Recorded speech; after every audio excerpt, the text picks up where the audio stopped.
Hillary Clinton is trying to shore up support in a critical battleground state. That's Florida. A new poll showing her with a 4-point lead in a four-way race. Meanwhile, Clinton pouncing on a new report that Donald Trump once broke the U.S. trade embargo on Cuba, a potentially key issue in Florida. We already know about his tax returns that he refuses to release. But today we learned about his efforts to do business in Cuba, which appear to violate U.S. law. Rich Edson is in Fort Pierce, Florida, where Hillary Clinton is set to speak later today. What do you make of this story? Yeah, good morning, Melissa. And it's a modest bump in the polls here for Hillary Clinton in Florida. A just-released Mason-Dixon poll gives Hillary Clinton in Florida a lead over Donald Trump of 46 to 42%.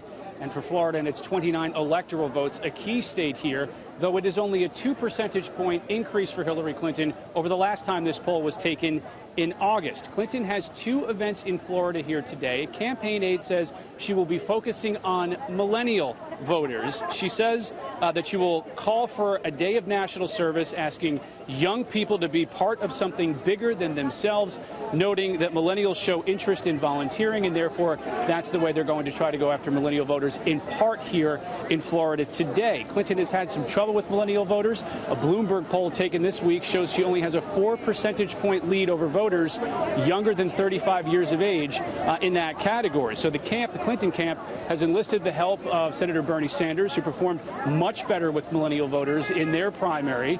Sanders campaigned with her on Wednesday in New Hampshire, and the campaign says they're trying to continue to figure out a date where Sanders will join her later on. Also, President Barack Obama just announced will also campaign here in Florida for Hillary Clinton.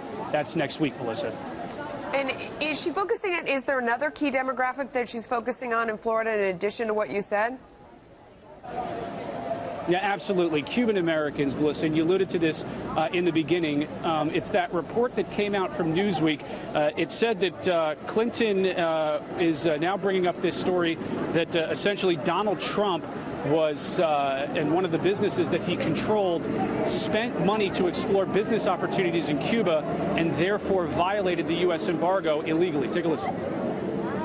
He put his personal and business interests ahead of the laws and the values and the policies of the United States of America. The Trump campaign denies he broke any laws in that. More than 3/4 of Cuban Americans in the United States, Melissa, reside in Florida. Back to you. Rich Edson, great reporting. Thank you, my friend.